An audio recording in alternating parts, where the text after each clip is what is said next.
राजनीति, आंदोलन, किसान, करप्शन, गरीबी, इन सभी मुद्दों पर आवाज उठाएगा अब तक न्यूज इंडिया। सत्ता के आगे जब भी सवाल कमजोर पड़ने लग जाए तो सवाल उठाने पड़ते हैं। बोल के लफ्ज आजाद है तेरे, बोल के सच जिंदा है अब तक। आइए दर्शकों, एक बार फिर आपका स्वागत है अब तक न्यूज पर।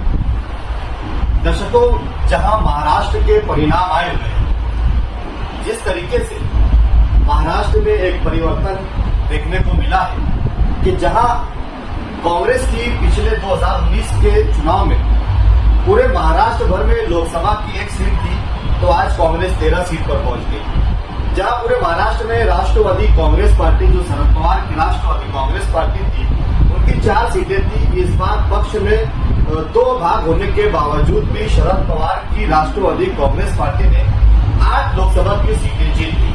तो वहीं उद्धव बाळासाहेब शिवसेना पक्ष, जो जिसमें भी 2 भाग हो चुके हैं, पिछली शिवसेना जब थी तो उसमें 16 सीटें थी, लेकिन इस बार 2 भाग होने के बावजूद भी उद्धव बाळासाहेब शिवसेना ने यहाँ पर 9 सीटें अपने दम पर जीत कर ले आई। तो वहीं पूरे महाराष्ट्र भर में बीजेपी ने इतनी रणनीतियां चलने के बावजूद भी, जहां बीजेपी महाराष्ट्र में सबसे बड़ी पार्टी बोलकर सामने आई थी, आज उसका हाल क्या है वो सब आप लोगों के सामने है। इन्हीं सारे सवालों पर बात करेंगे हम कि धुलिया लोकसभा की जो सीट थी, वो किसी को भी इस बात का यकीन नहीं था कि यहाँ की बीजेपी की सीट भी हार जाएगी, लेकिन ये हुआ। ये क्यों हुआ, किस वजह से हुआ और किन की गलतियों की वजह से हुआ, इस पर बात करने के लिए आज के हमारे शो के मेहमान है, बीजेपी पार्टी में कई सालों से अपनी सेवा दे रहे हैं और माजी नगर सेवक गुलाब राव पगारे आज हमारे साथ है। इनसे चर्चा करेंगे कि क्या वजह से धुलिया लोकसभा की जो सीट थी वो हार गई है और एक मजबूत गढ़ उनका यहाँ पर कमजोर हो गया। स्वागत है आपका गुलाब राव जी हमारे से अब तक न्यूज इंडिया पर। प्रश्न आ रही थी, आज धुले मालेगांव लोकसभा की यहाँ जो सीट होती है, आप इसी में बोले ये जो आपकी जो सीट थी, ये बहुत मजबूत सीट, क्या आपको यकीन था कि ये सीट हार जाएगी? ये ऐसा कोई यकीन नहीं रहता। चुनाव आते जाते और चुनाव में ऐसा होता है हार जीत का, लेकिन हमको ये यकीन जरूर था कि पुणे मालेगाव लोकसभा मतदारसंघातील डॉक्टर सुभाष बाबा भामरे हे प्रचंड मताने निवडून येतात. पण अलीकडे झालं का, आता मी तुम्हाला सांगतो की मैं आपके बोलने के इस पे आता, मैं पूरे महाराष्ट्र के ऊपर और देश के ऊपर बात कुछ करना नहीं चाहता। मेरा जो क्षेत्र था मालेगांव शहर, मैं बाह्य में भी काम नहीं किया, मैं मालेगांव शहर में काम किया, इसलिए मैं मालेगांव की बात करूंगा तो मालेगांव की सीट पर ही बोलूंगा। तो मालेगांव का सीट मिलने के बहुत से कारण ऐसे कि डॉक्टर सुभाष बाबा भामरे जो है वो कहते हैं, लोग कहते हैं कि सुभाष बाबा भामरे ने मतदान संघ के अंदर अपना वक्त नहीं दिया, कुछ काम नहीं किया। ये सरासर गलत है। विरोधकों को कोई विरोधक जो थे उनको कोई बोलने को, विरोध करने को कोई जगह नहीं, तो उन्होंने सीधा सीधा ऐसे आरोप लगा कि आपने वोट मांगने को सुना।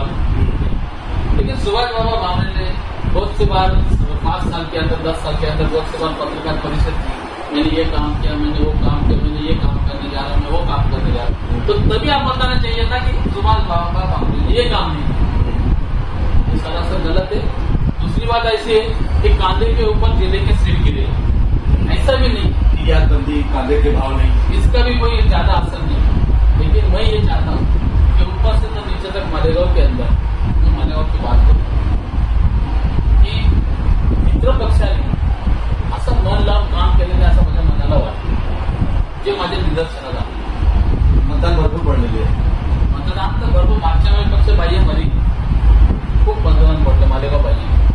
त्यात आपण हे पण म्हणू नाही शकत की सुभाष बाबांना लीड करू शकतो. पण आमच्या प्रचाराची जेव्हा सुरुवात झाली, मी जेव्हा सुनील बाबा गायकवाडांनी चाय पे पुस्तक पे चर्चा, म्हणजे मिसळवर चर्चा ठेवली होती, आणि त्या मिसळच्या चर्चेत मी त्या ठिकाणी सूचना मांडल्या होत्या की पुणे मालेगाव लोकसभा मतदारसंघात डॉक्टर सुभाष बाबा भामरे उमेदवारी करतायत आणि ज्या ज्या जिल्हा परिषद सदस्य, पंचायत समिती सदस्य, नगरसेवक नगराध्यक्ष या मतदारसंघातले ज्यांना ज्यांना सुभाष बाबा भामरेंनी घटकच्या स्वरूपात विकास कामांना गती दिलेली आहे, कुठं कुठं सुभाष बाबा भामरे वैयक्तिक कामात आलेले, कुठं कुठं खानदेश कॅन्सर म्हणून कामात आलेले, सुभाष बाबा भामरेंनी काय काय काम केले या मतदारसंघात हे आपलं स्वतः त्या ठिकाणी आपल्या स्वतःचा फोटो टाका, उमेदवाराचा फोटो टाका आणि हे पूर्ण आपापल्या परिसरात भागात वाटा आपला मतदारसंघ सांगा.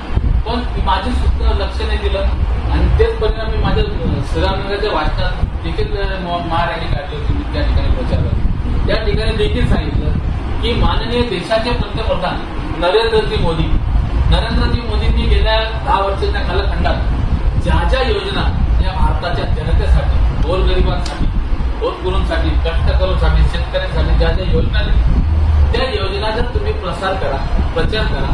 आपल्याला मतदान मागण्यासाठी अगदी सोबत आहे. पण ह्या ठिकाणी आमचेही पदाधिकारी असो या नाबादचे पदाधिकारी असो यांनी कुठेही हे मनावर घेतलं नाही. डॉक्टर शोभाताई बच्चन यांना सहज समजलं की नवीन आलेली बाई महिनाभरात इलेक्शन कसं काय तिच्याकडनं स्टँड होईल. हे सगळं मित्र पक्ष उमेदवार आम्ही सगळे गाफील राहिलो आणि त्या प्रभागातील लोक म्हणजे मधले लोक, मुस्लिम बहुसंख्य लोक असल्याने ते एक वटले आणि त्यांनी एक वटून दाखवून दिले की 2,12,000 मतदान टाकू शकतो आणि त्याचा फटका डॉक्टर सुभाष बाबा भामरेंना पडला. आम्ही इतकंच कमी पडलो की आम्ही मोदींची योजना कुठं सांगितलं नाही, डॉक्टर भामरेंचं काम कुठं सांगितलं नाही. आम्ही विकासाच्या गप्पा करत बसलो पण प्रचार करताना आम्ही मुद्द्यावर आलो नाही की मोदीजींनी गेल्या 5 वर्षाच्या कालखंडात अंत्योदय कार्ड असो किंवा बीपीएल कार्ड असो सर्व लाभार्थ्यांना रेशन कार्डच्या माध्यमातून धान्य अगदी फुकट दिले. आता कसं बंद पण होणार नाही. मोदीजींचा शब्द आहे फुकट बंद झालं नाही सगळं फुकटच आज आहे आणि ते त्यांचा शब्द आहे. हे मोदी की गॅरंटी ते सांगत होते आणि ते त्यांच्या शब्दाला रुकणार नाही. ते 5 वर्ष धान्य गोरगरिबांना फुकटच दिली. तुम्ही माझा विषय डायव्हर्ट लागतो. मी योजनेच्या बाबतीत सांगतो. गोरगरिबांना धान्य फुकट दिलं. महायुती शासनाने किट वाटप प्रत्येक सणासुदीला किट वाटप फ्रीमध्ये दिलं. माझ्या माता भगिनींना देशाच्या साड्या फ्री आपण दिल्या. त्यानंतर तुमच्या सर्वसामान्य लोकांसाठी आधार कार्ड आभा कार्ड काढलं, आयुष्यमान कार्ड काढलं जेणेकरून 5 लाखापर्यंत तुमचं कुठलाही मोठा आजार असेल तर तुमचा तो फ्री होऊन बनवेल.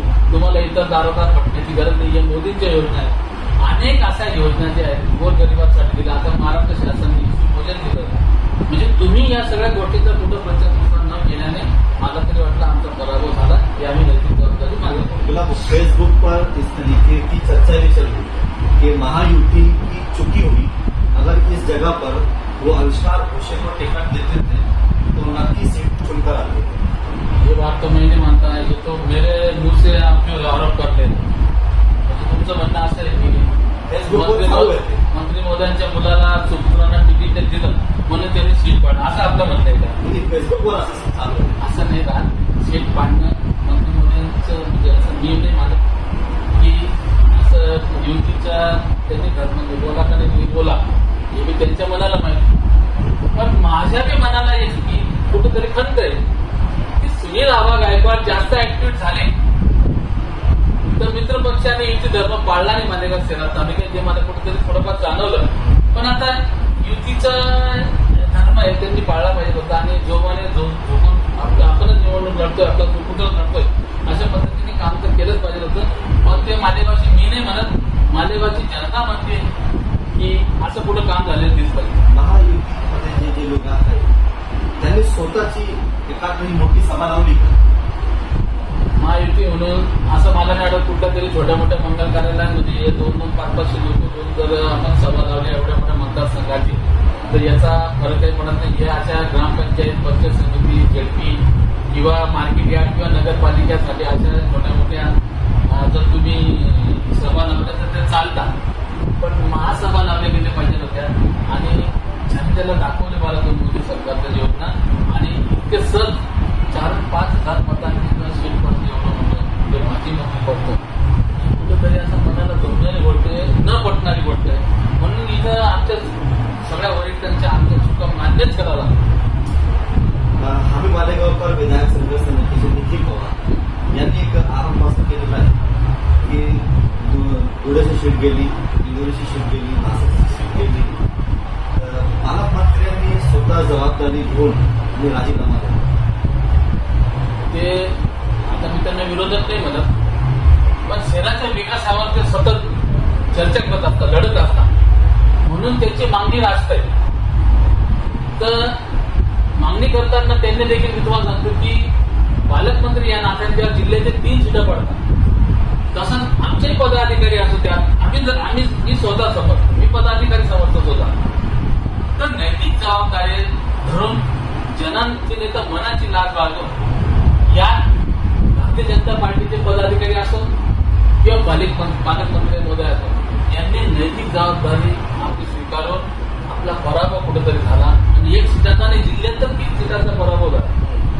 तर ही जबाबदारी स्वतः बाळगून आणि नैतिक जबाबदारी म्हणून या सीटांचा पराभव झालेला आणि वरती याचा त्रास झालाय केंद्रात, म्हणून नैतिक जबाबदारी सांभाळून तुम्ही राजीनामा दिला पाहिजे. महाराष्ट्रात जे परिणाम आलेले आहेत त्या संदर्भात स्वतः उपमुख्यमंत्री आणि भाजपाचे वरिष्ठ नेता देवेंद्र फडणवीस यांनी जबाबदारी स्वीकारून स्वतः आपला राजीनामा दिलेला आहे.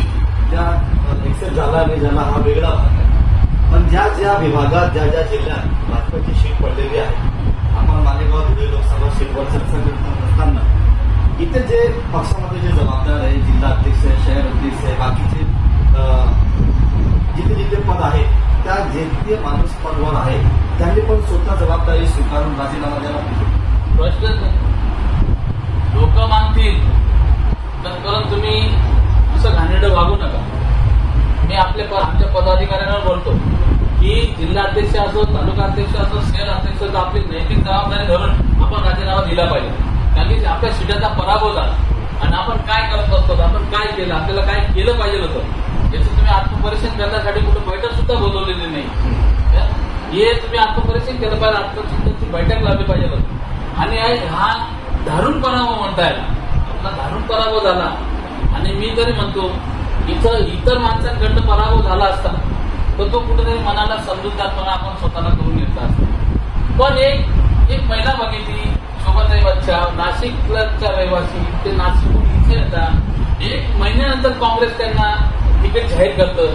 त्यात त्यांचे काँग्रेसचे लोक विरोधात जातात, जिल्हा अध्यक्ष राजीनामा देतात, ते जिल्हा अध्यक्ष भाजपात येतात आणि तरी ते म्हणजे एवढ्या मोठ्या संख्येने निवडून येतात. म्हणजे हे तर माझ्यासारख्याला तर छोट्या कार्यकर्त्याला मी न पटणारी बात की बाबांचा पराभव लोकांच्या नजरेत 5,000 झाला असं, पण माझ्या नजरेने 2.5 लाखांनी पराभव झाला. की मागच्या वेळेला बाबा किमान 2,30,000 तर 35,000 मतांनी विजय झालेले आणि त्याच्यात आज 5,000ची भर पडण्यात म्हणजे एवढा मोठा पराभव. म्हणजे आपण 2.5 लाख मतांनी मागे गेलेले भारतीय जनता पक्ष.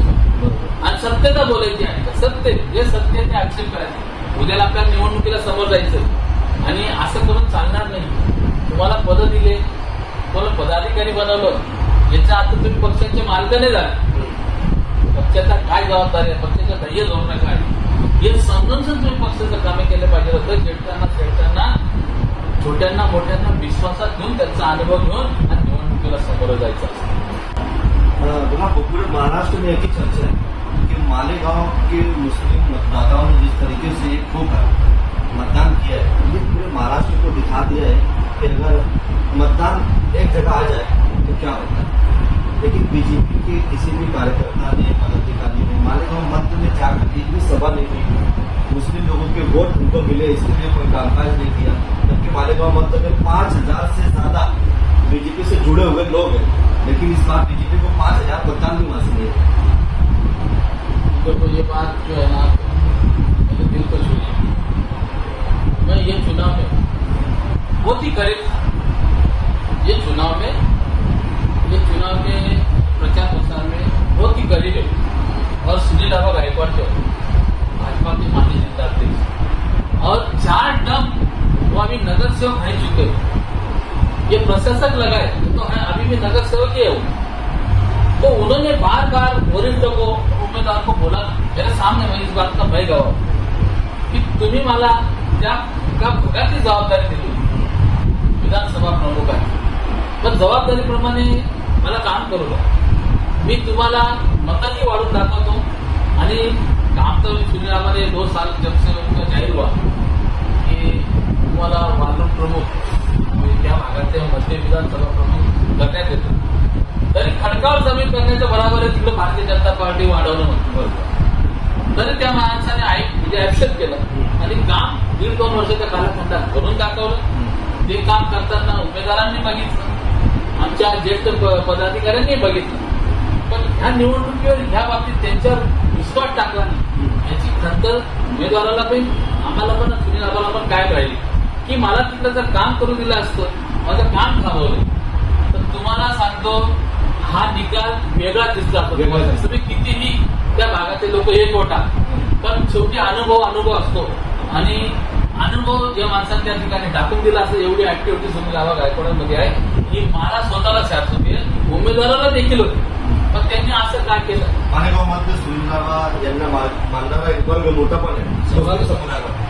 मैं 4 टर्म जो आदमी नगर सेवक रह चुका है, तो उनको 4 साल म्हणजे 4 वेळच्या कालखंडात त्यांचा किती नगरपालिका जवळजवळ 60ची बावडी, 73ची बावडी, आता 80ची बावडी, म्हणजे 80-85च्या बावडीनुसार त्यांच्या माझ्या 200 नगरसेवक अशी माझी त्यांच्या संपर्कात येते आणि 200 नगरसेवक जेव्हा संपर्काचा रिस्पेक्टली माणूस आणि त्यांचा रिस्पेक्ट होतो तिथं ते उभे राहिले आणि त्या ठिकाणी मानलं जातं की वतनदार आदमी शब्दाचा पक्का आहे आणि कामची जबाबदारी क्वालिटी कुठं आजपर्यंत 4 टप खाल्ले, पण भ्रष्टाचाराच्या या माणसावर टक्केवारीच्या या माणसावर एक आरोप नाही, 1 रुपयाचा आरोप. म्हणून त्या ठिकाणी तुम्हाला दाखवून दिलं असतं की मी किती मतं काढू शकतो. गावात 40 ते 50 कोटीचे काम पण सुनील आबा गायकवाड यांनी दाखवली होती. हो, पण काही निधी फंड उपलब्ध झाला नाही आणि 10-20 कोटीचे कामातही मालेगाव मध्ये झाले होते, तर त्याचा पण फायदा भाजपाला मिळणार होता.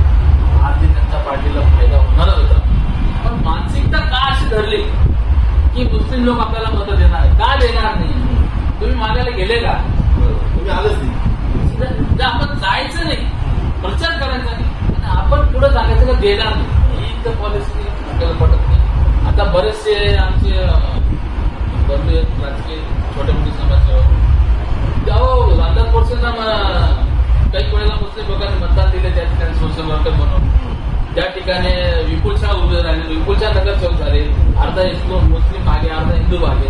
आता आमच्या त्या भागातून जरा धर्मांना भाबरे तुम्हाला सांगतो ते सावंत येतं, नंदू सावंत येत, हे नगरसेवक नाही होत का?